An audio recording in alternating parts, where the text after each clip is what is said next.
Hello, everybody. This is the Torg Eternity Delphi Council Debriefings, where the storm has a name. Once again, we are your hosts, Lehman, Mark, and Jay. And today we will be talking about dramatic skill resolutions, also known as DSRs. So we'll probably use DSR because that is a lot shorter than saying dramatic skill resolution, but that's what it stands for. But before we get into that, we do have an email from Sitting Duck, who has emailed us a few times. Sitting Duck says, in the last batch of emails read, the issue of how various terms and names were pronounced and the ensuing hilarity came up. The one that has always bugged me was Isle. The common pronunciation for it gives it the impression that it's an invasion force is led by High Lord Gilligan, and that it should have a world law where any items that are higher than Tech 6 are non-contradictory, so long as they are made entirely from bamboo and coconuts. That would be a fun minicosm.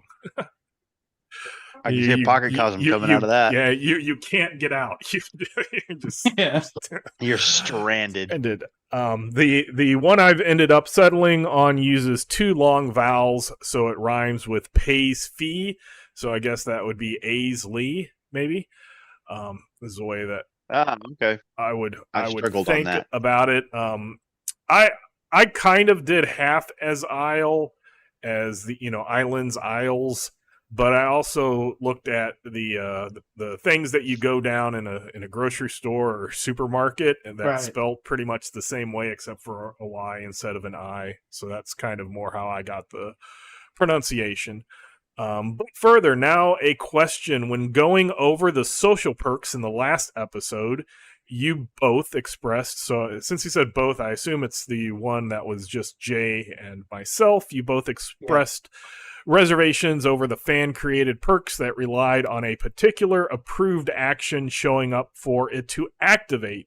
Regarding such perks, along with NPC abilities like Gloater, what is the official ruling on whether or not the any approved action? And when he says any, we're talking about when you're flipping cards on the drama deck, and at the bottom there's a bar that basically says what an approved action may or may not be, and sometimes it says any, and that means you can do any action whatsoever, and if it is a successful action, it's allows you to draw a card. So that's when we say any approved action, it means an approved action on the card that specifically says the word any.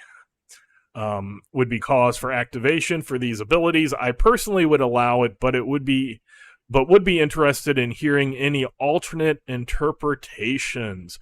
So before I say what's official, let's go over to Mark. And what would your thoughts be on, say something gets triggered off of a taunt, but your card says any, allow it or not allow it?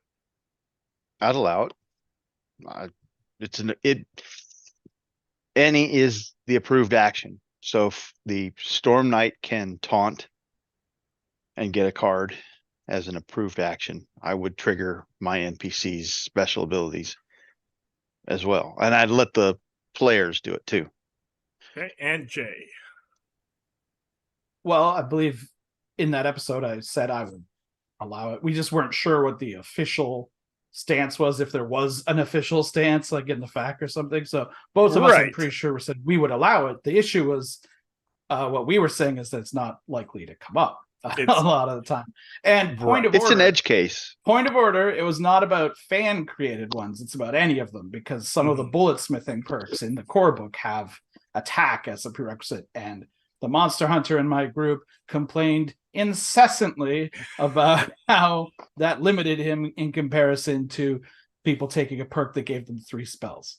Yeah, but that's Living Land too. You get a bonus die for all out I still attack. had to hear about it for months. Attack has to be an approved action to do that. So that is the one issue that we were talking about with the social perks, was that in our opinion sometimes it doesn't come up enough. And that can account for anything where you're waiting for a certain card to appear or a certain dialogue on a card to appear. That some player character or threat will have an ability that triggers, and you go through the whole encounter and it never triggers because that didn't come up. So Yeah.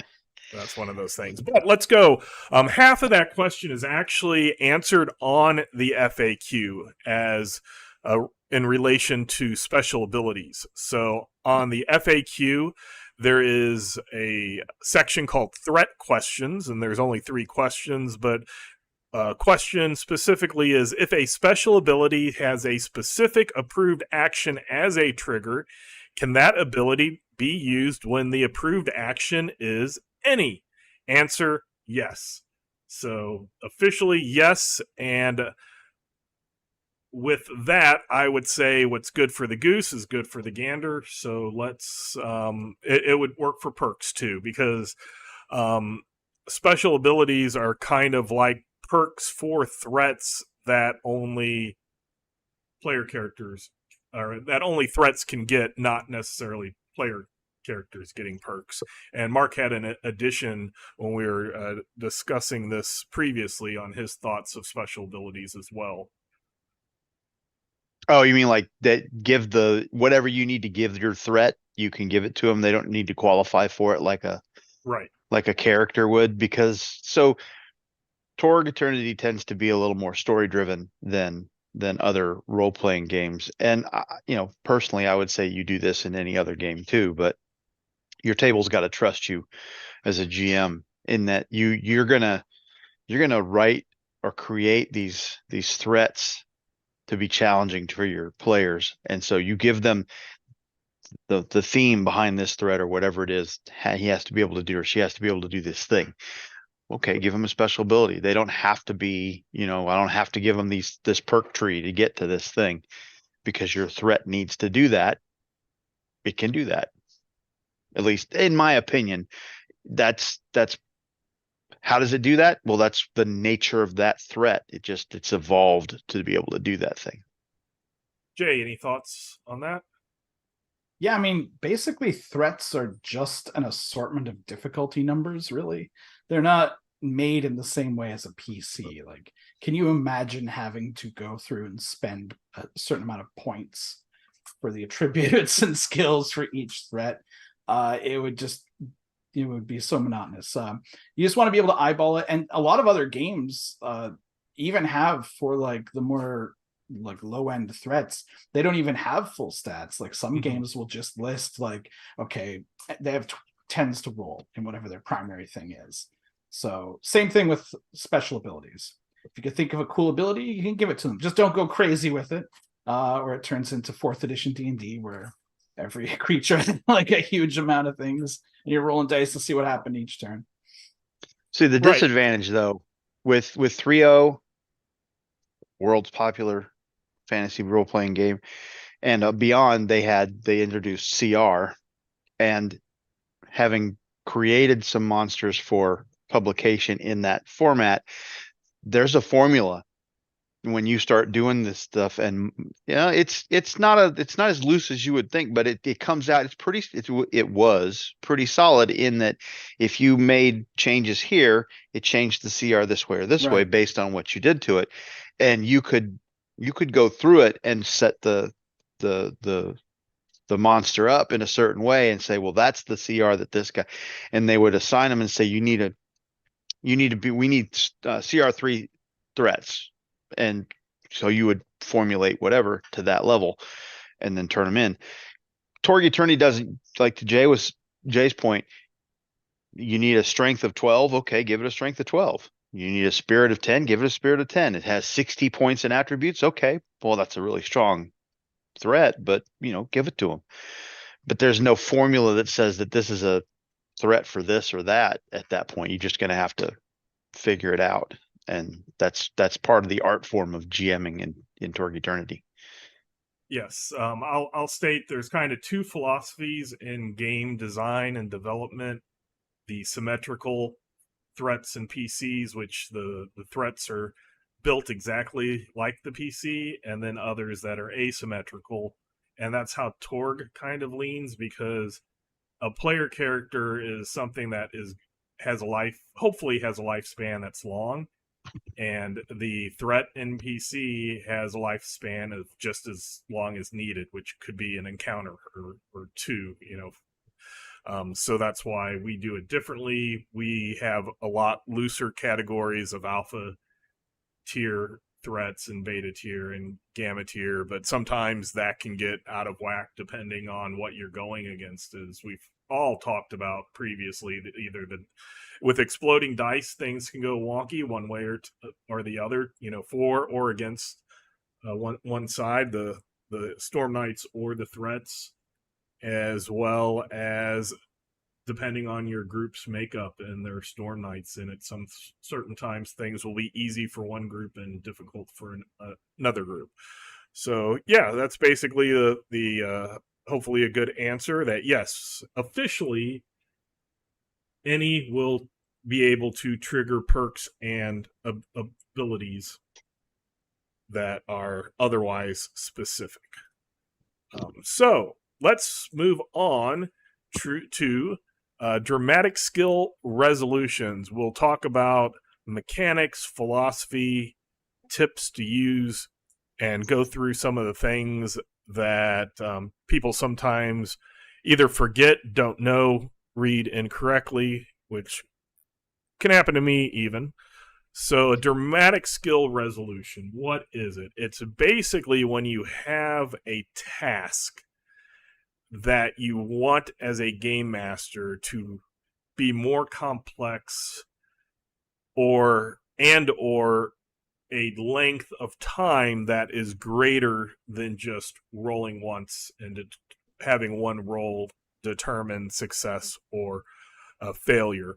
Examples they give is a bomb is about to explode, a death trap needs to be disarmed, a stela must be ripped from the earth before the High Lords detect the Storm Knights. They're staples of cinematic action that might not be very fulfilling with just a skill test.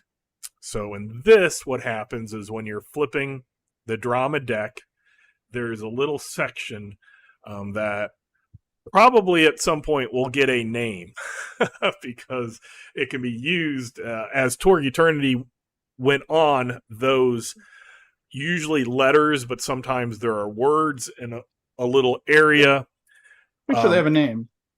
I looked and it just said the letters are used for DSRs. Let's see if I can get it on the screen. I don't know if it'll flow. There we go.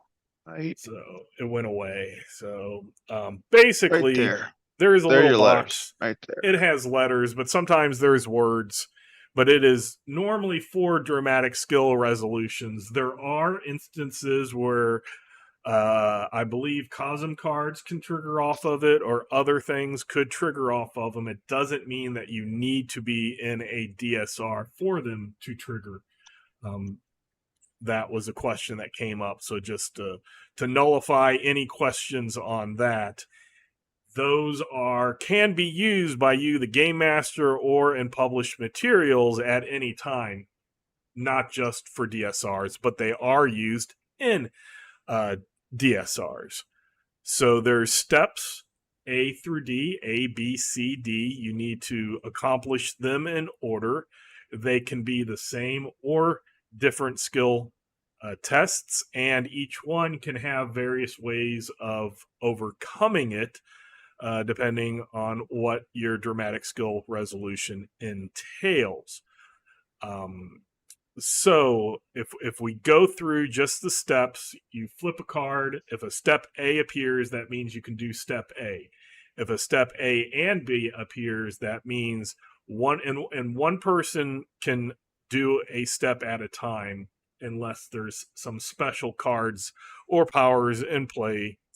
So one person will do step A. If there's an A and B, they can attempt to multi-action the A and B, etc. with C and D.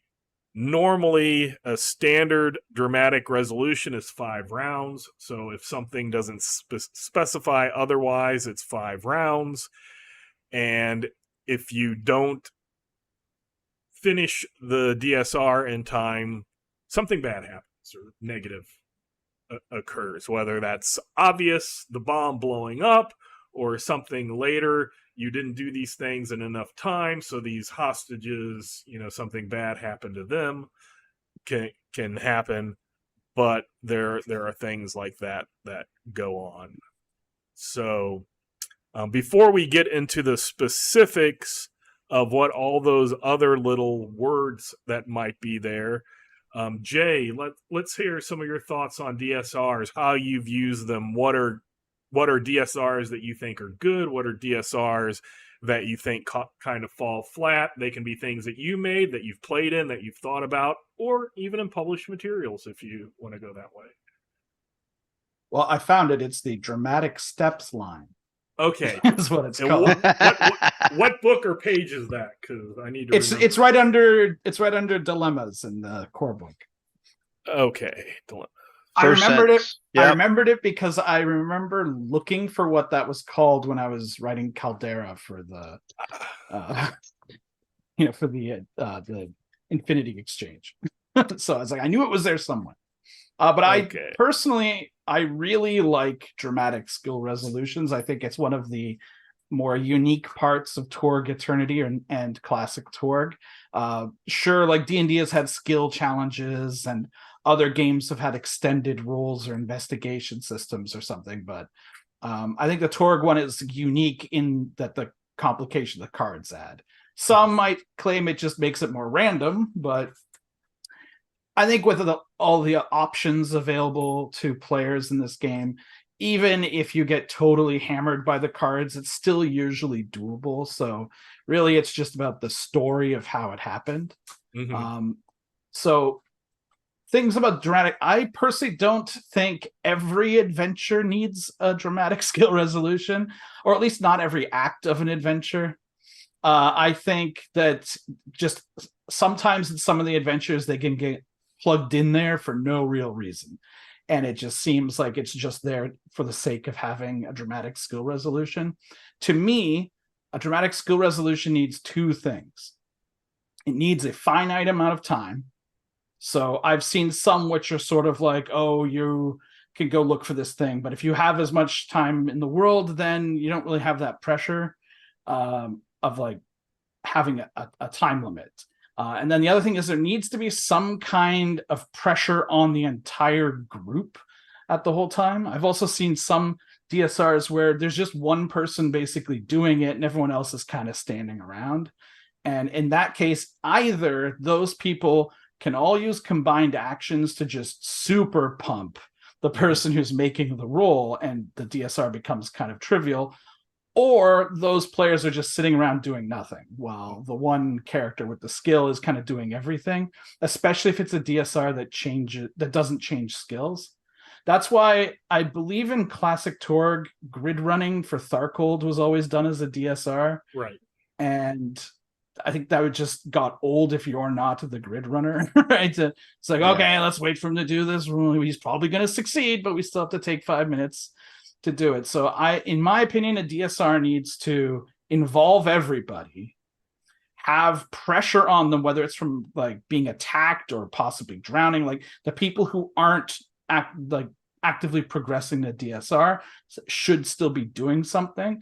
And there should be a finite limit and consequences for failure. And this was something Deanna always talked about before, about don't make your DSR failure that everyone dies or anything, or the mission fails or anything. You want the failure to be impactful, but you don't want it to completely invalidate everything. I have more opinions on like other things, cool stuff you could do with DSRs, but I think for now that's probably good. Good start. Mark, DSR thoughts. I love DSRs. I mostly disagree with Jay in the statement that there's a shocker in the statement that every act doesn't need a DSR. I think that it's called a dramatic skill resolution. Doesn't have to be in a dramatic scene, because then you get your players going, is this a standard scene or dramatic scene? Standard scene. Okay, well, we're not going to do DSR, so they start meta gaming a little bit heavier than normally.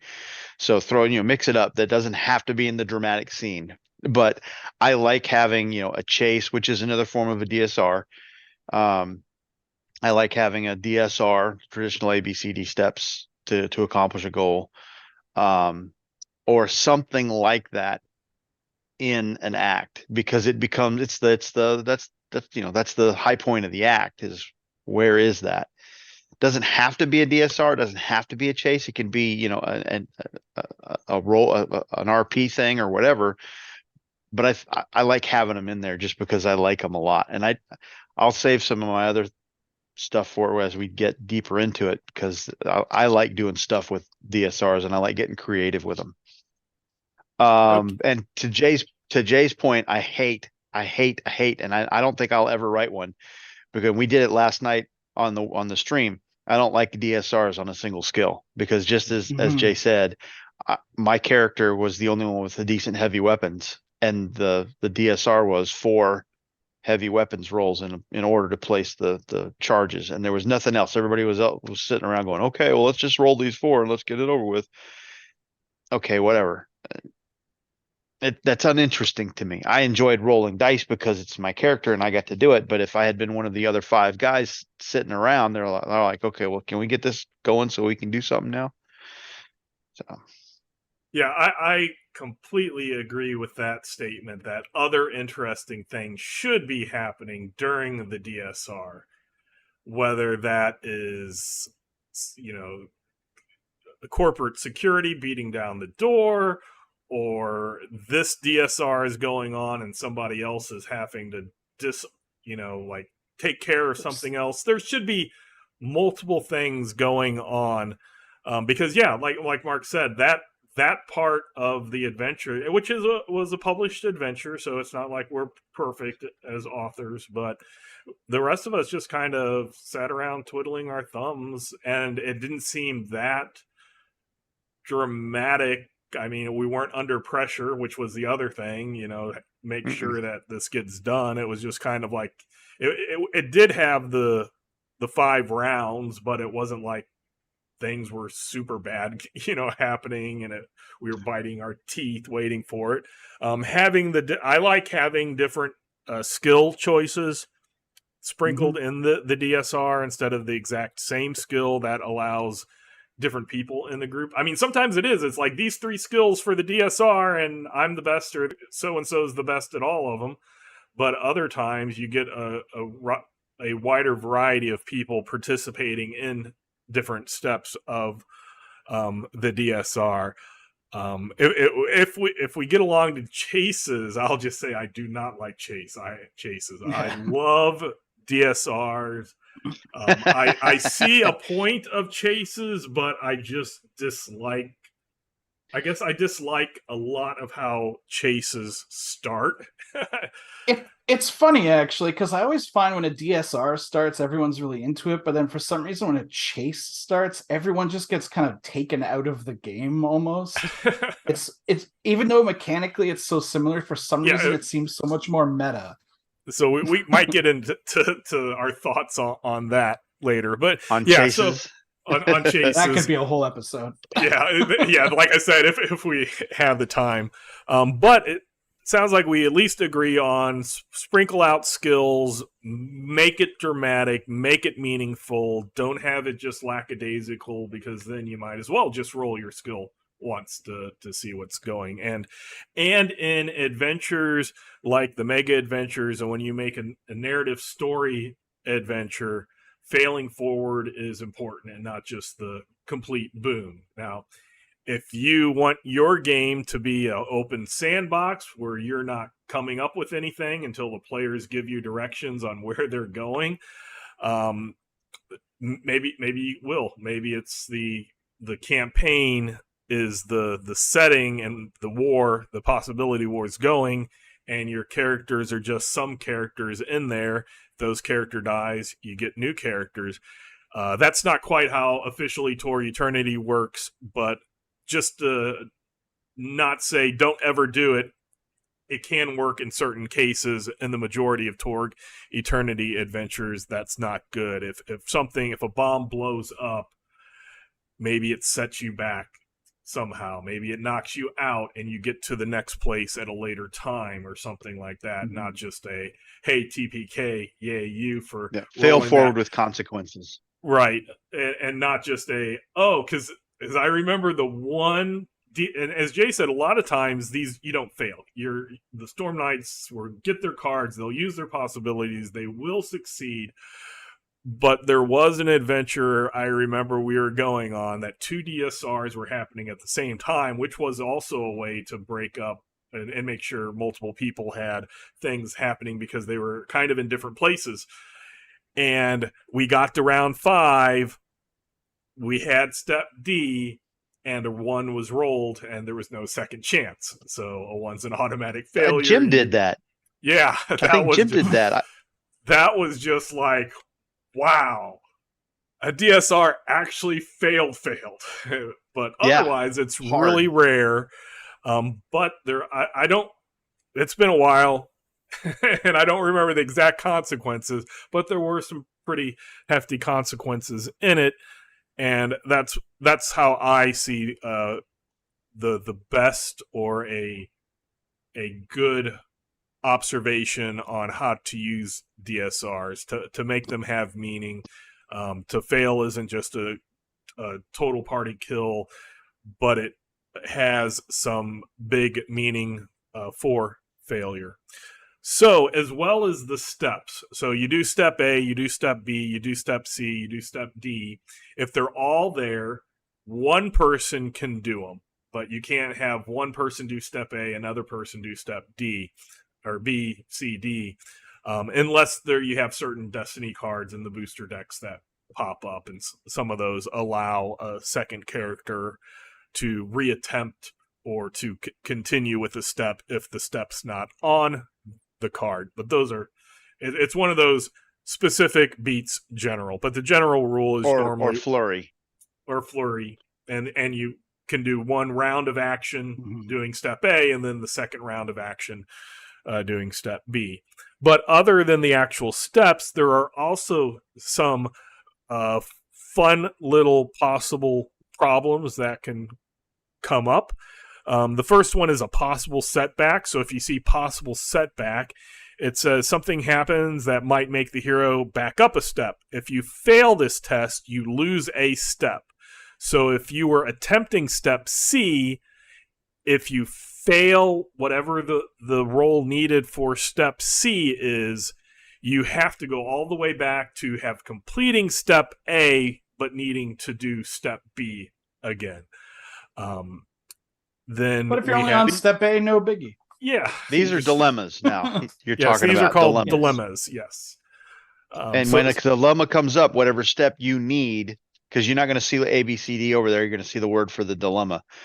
The step you're on is considered to be in the dilemma, so you get to attempt one step, whatever you're on. If you succeed, you can move forward. You don't stay. So we do want to make sure that everybody knows that it's not just a status quo remains the same. It is you do move forward. But if you fail on the possible setback, then you backtrack. There's all kinds of added consequences. Yes. So complication makes the job more challenging. Perhaps a tool breaks, the ride gets bumpy, etc. If you fail, you subtract 1 from all further tests in the task. So if you succeed, again, this counts as a current 1 step. You can progress. If you fail, then you do not complete that step, and all future tests are at -1. So, Mark, what are your thoughts on complication? So normally failure of a step doesn't have any consequences. If you're just working on an A, like you're in the first round and you flip the card and it's got an A on it, and you're lucky enough, you're like, oh, look, we got a step A, and you make your shot at step A and you fail, it doesn't hurt you. There's no consequence for your failure. You just didn't complete step A. And so you still need to do step A. Yeah. Yeah. Your timer is close. That's a round you lost. So now you only have 4 rounds to do it, right? And so now you're still hunting the A.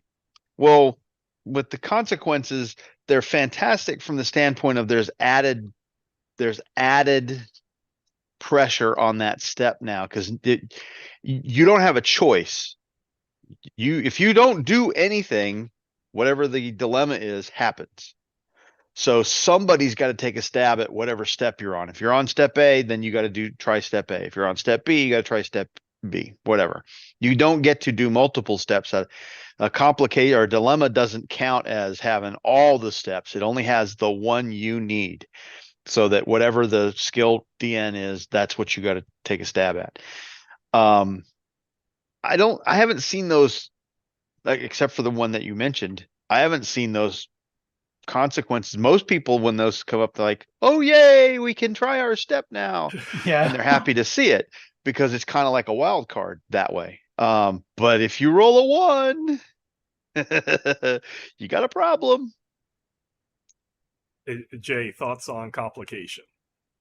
Well, here's an interesting question for you, Lehman. Okay. So that's loaded.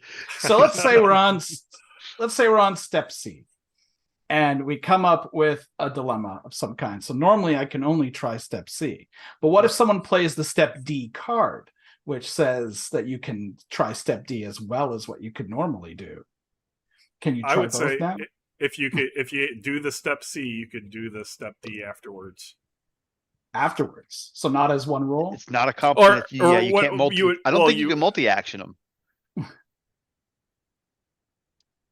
Now I gotta go find the card. It's well, I would say that it says that step B is on it, so it would be a complication step B, with a B tacked on.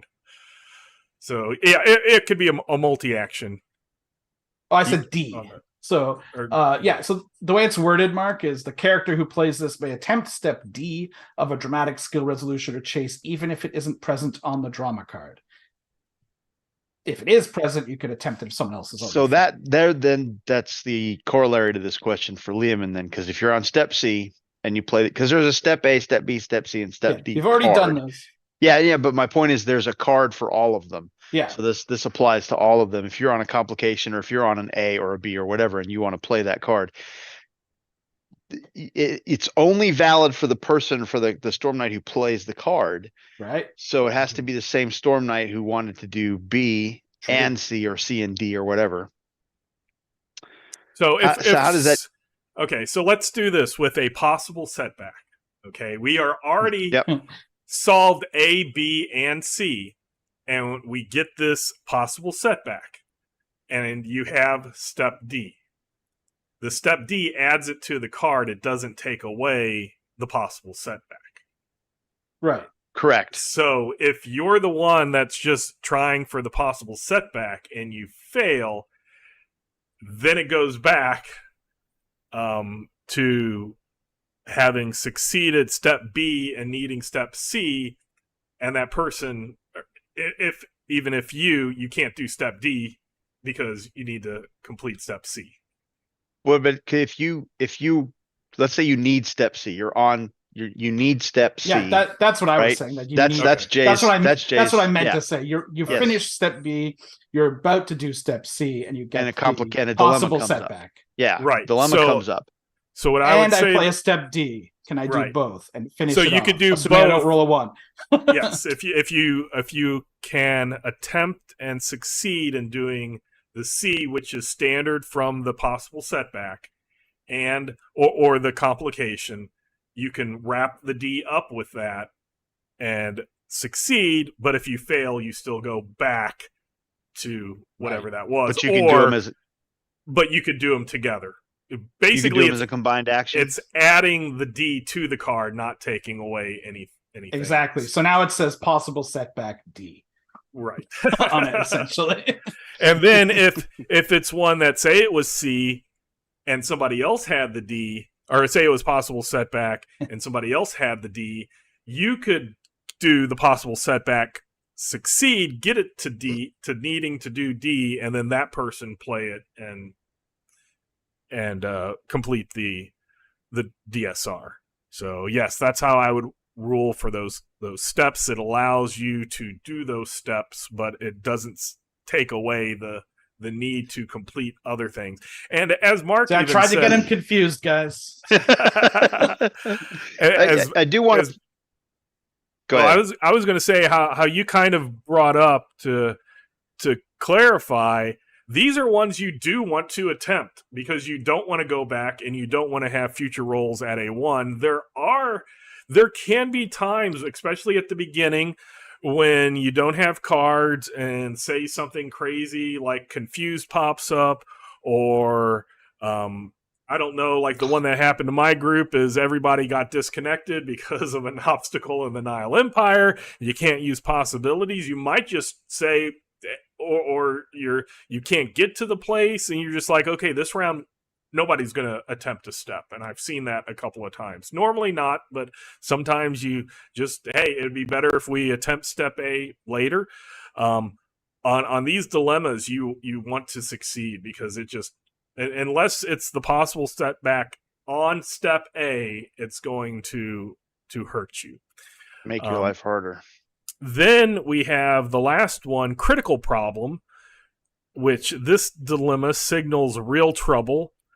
And basically failing it during it means you start over, or you have to find a new way to move forward, which means beginning again from step A. So you could be attempting step D, critical problem comes up, you fail, you're back at the drawing board, and you might have a completely new slate of skills that you need. Maybe you cut the wrong wire and you can't cut any more wires. You have to figure out something, a different way to do it. So game masters, it might behoove you to come up with some alternate things than what is listed in something published, or just have some alternate ways of doing things, even if you're switching the skill with the standard attribute.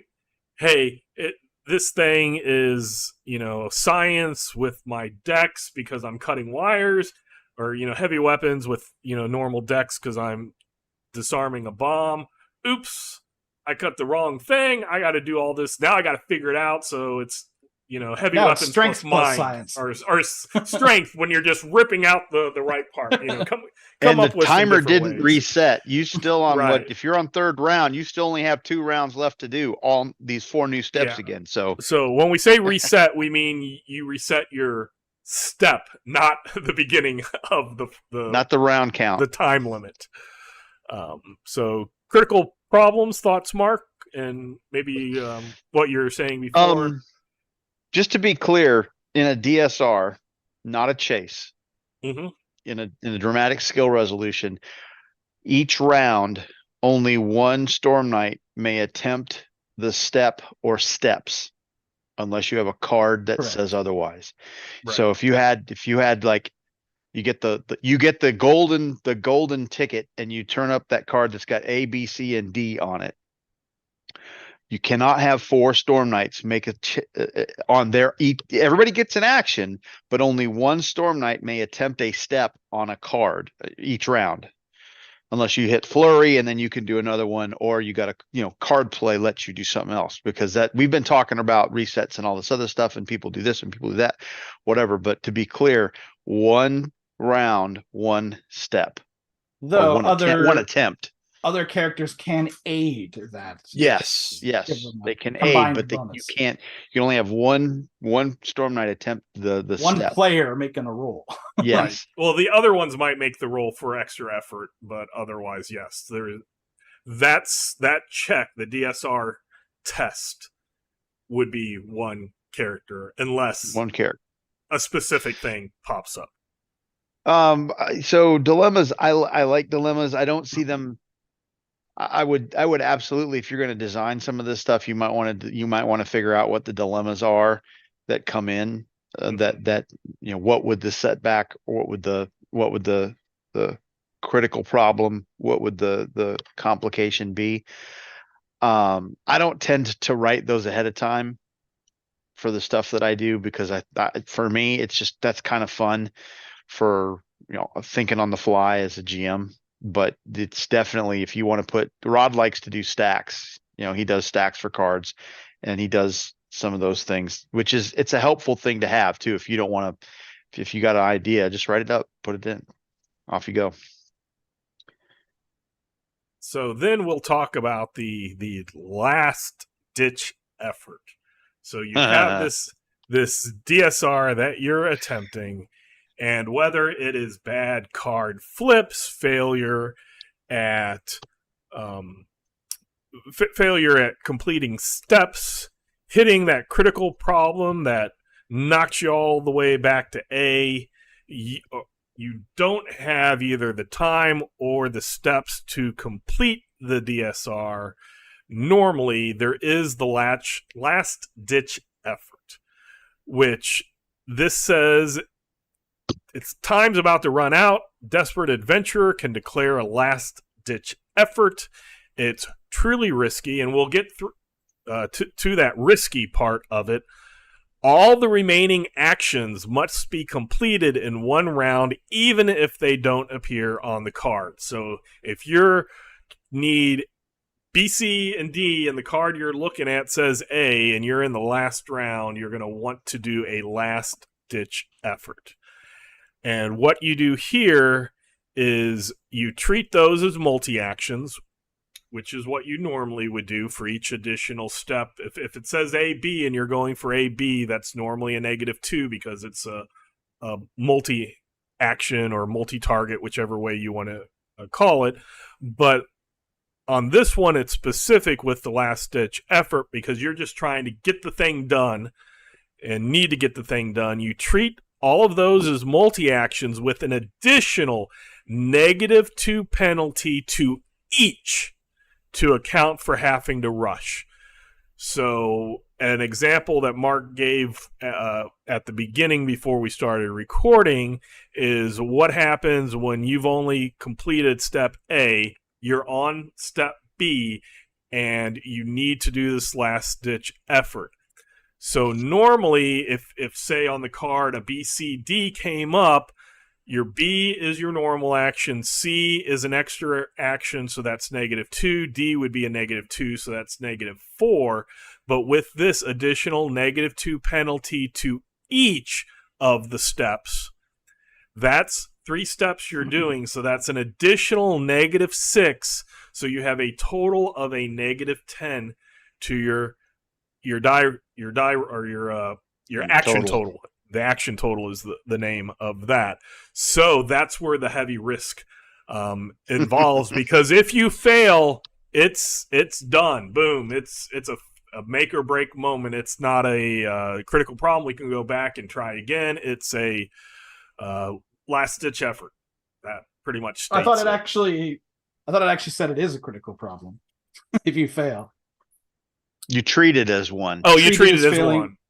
Because in theory, you could do it while you're on like a B or something. Yeah, but it also says you only get to last ditch once. Right. So you could try it on round 2 for some reason. And then but if you blow it and you don't get it. Yeah. I don't know why you do that, but yeah. Why do people do lots of things? Is that fair? And you could throw in your critical moment that you get. I was thinking about that. I was wondering. And have a critical moment last ditch effort to help you mitigate that possibly very, very bad negative. And that wouldn't even account as if you were really bad luck and had a complication that failed during it that was giving you a -1. So thoughts on last ditch effort and that risk, Jay? Well, I had it pointed out to me that I was doing this wrong all this time, basically. I thought it was just an additional -2, not -2 for each step you need to do. So that's brutal. But I think in all my time running games, I think my groups have only needed to do a last ditch effort like twice. Mm-hmm. So it hasn't really come up that much. And one of them was a ridiculous. Actually, they did critical moment and got like a glory or something, so it wouldn't have mattered. But it's just good to know you have it available. Mm-hmm. You know, it's not something you need to use, but just knowing you can use it is good. And that's why I find it. Yeah. And making sure your guy who's going to try it's not very stymied. Or dead. Or dead at the time. Or has 3 wounds, yeah. So, Mark, thoughts on last ditch effort? So let's set the stage for this. That -10 on attempting 3 steps, because that's come up a couple of times in games I've run. You need to roll a 31 to zero out that -10. On the bonus chart, a 31 is where you get a +10.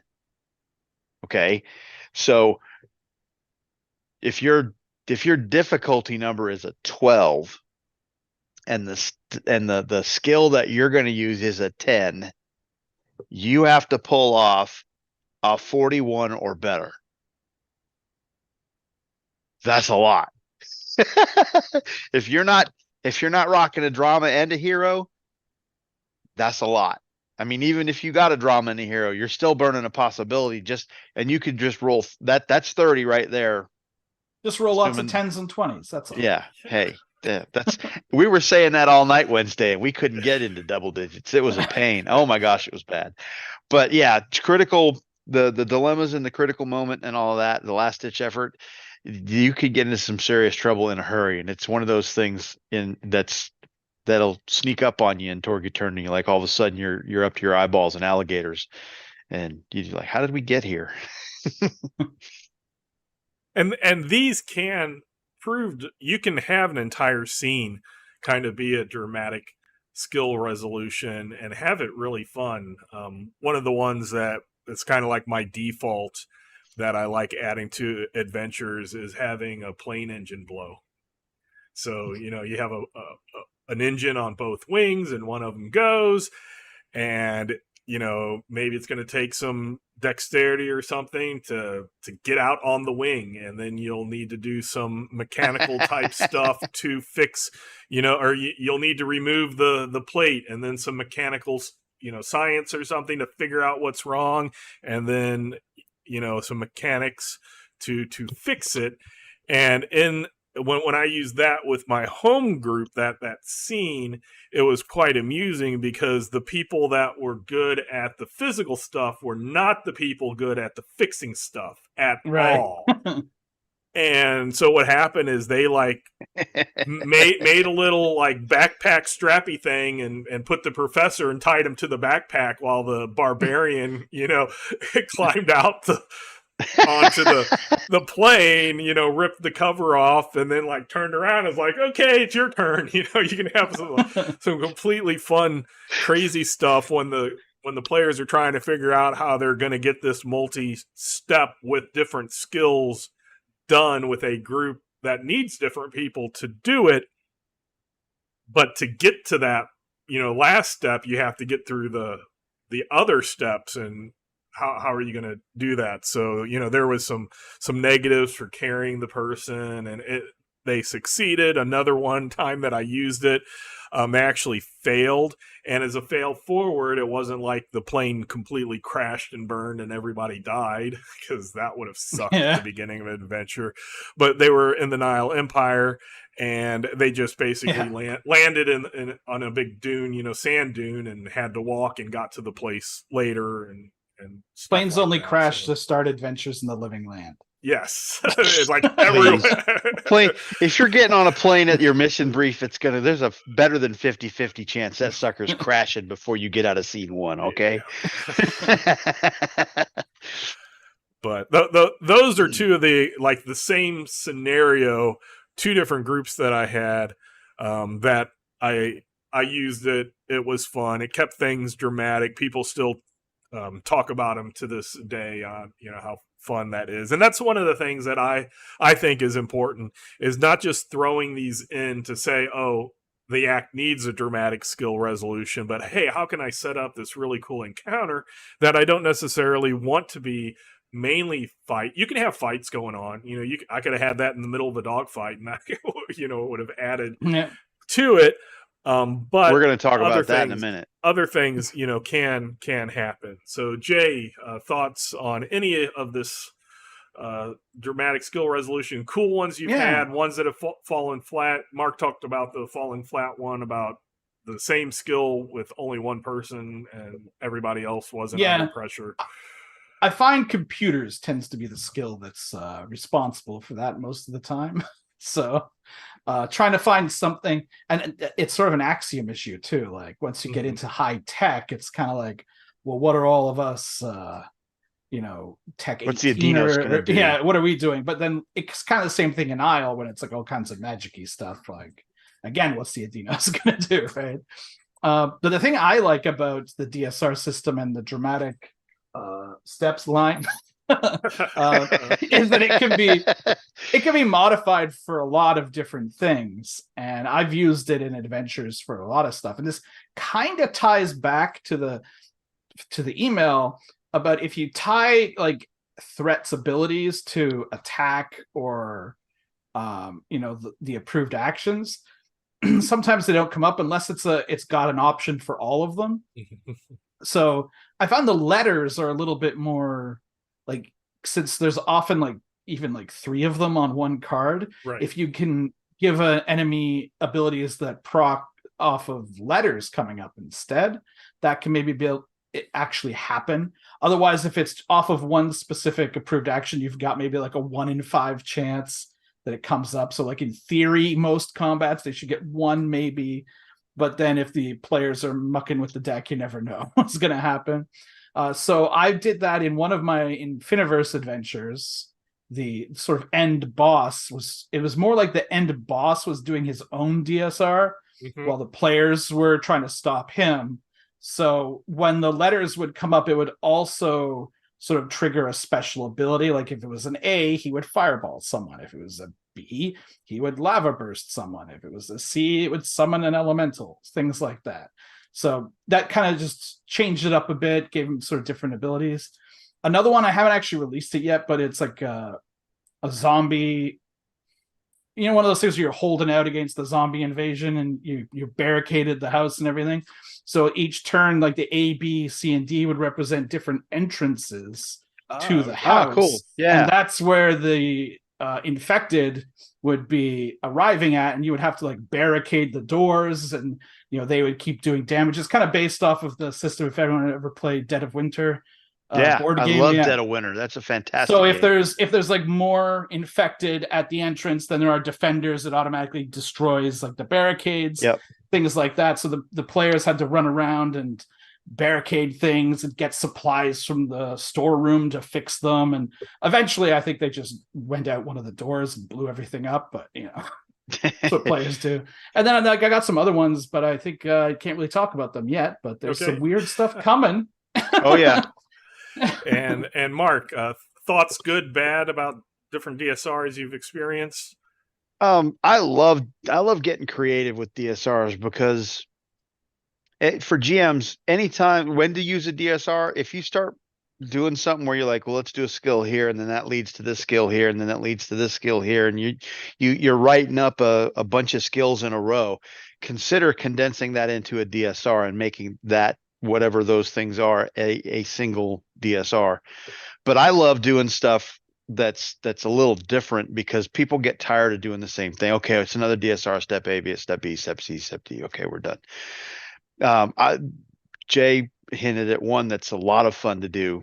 It's a little complicated and you got to have a notepad or something with you to do it, but it's almost like a DSR race where you get your threat, your boss threat is doing his own or her own personal DSR that is going on while the Storm Knights are doing their DSR. Same card, same letters.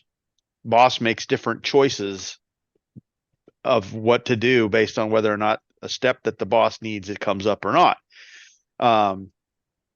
That's complicated, but when the Storm Knights realize that the boss is doing something significant beside just trying to kill them, they're like, wait a minute. And now they got to split their attention between, instead of just focusing on completing their DSR, now they also want to slow this other guy down or stop, right? So the boss DSR or the DSR race is a lot of fun. Liam hinted at one of my favorite things to do, which I think is almost mandatory with a DSR, almost, and that's combat.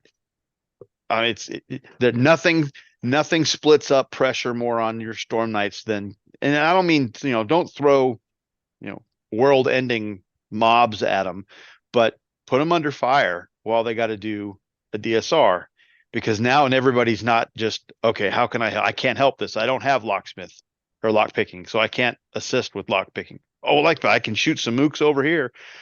So it gives the people who aren't contributing to the DSR something to do, but then it also puts pressure on everybody because you got damage incoming, and one person has to peel off and deal with a step, and you may want their damage. That might be your big damage dealer who also happens to be the only one who has this one skill that you need. Like, oh, okay, well, this is different. DSRs do not have to cover mere seconds in time. Think outside the box. You can make these cover hours. I've done DSRs to get through to navigate an entire day through the woods, or things along those lines, hours, days, weeks, whatever. You can be creative with that to cover a lot of distance, because time is DSRs. Well, we talk about them being in rounds, up to 5 rounds. That's just 5 card flips that have a consequence at the end if you're not successful. You decide what the time period is covered by all of those card flips. And that's the other thing that's fun to do with that too, is then give them bonuses for finishing sooner or penalties for finishing later, because your sweet spot's 3 rounds. DSRs, you always, as far as I know, Liam, and you can correct me if I'm wrong, but at the beginning of the DSR, when you say, and this is going to be a DSR, your Storm Knights know what the steps are and what the difficulties are for all of your steps in the DSR. Sometimes you can keep it secret, and that's cool. You just, make it special. But going into it, I always tell them step A will be this as you do this thing, and step B is that, then you need to do this with this step B, and then step C is this thing, and then step D. And if you complete that, well, then this works great. And if you fail, this happens. And so they know start to finish and the consequences or the success of the DSR, so they have a holistic view of the whole thing. I got more, but I'll shut up for a minute.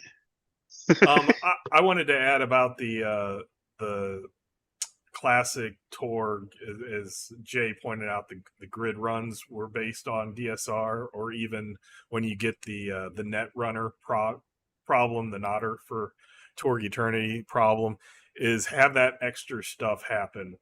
Have the guard, the church police found out where they are, and now they got to protect. It's overwhelming force. They're going to have to leave, but they need that information first. So while the one person's, decked in and they're doing their stuff, then the rest of the party can be doing their own thing, whether it's actually that or just doing a normal computers to break into a Pan Pacifica corporation. Adding stuff like that, adding the tension makes it dramatic. And you do want to switch it up, because you don't always want to have the exact same thing over and over. I want to say one of the published adventures, it was pointed out, like the first 2 acts ended on a DSR with an explosion. And while it was being written, I jokingly said, let's do it on all 7 acts. So yes, it's not saying you can never, or you can only use it once. Just make sure that's not the only type of thing you're using the DSR for. So we are actually hitting about an hour, so we'll have to put off chases to another day. Any I got last more for DS thoughts? Yeah.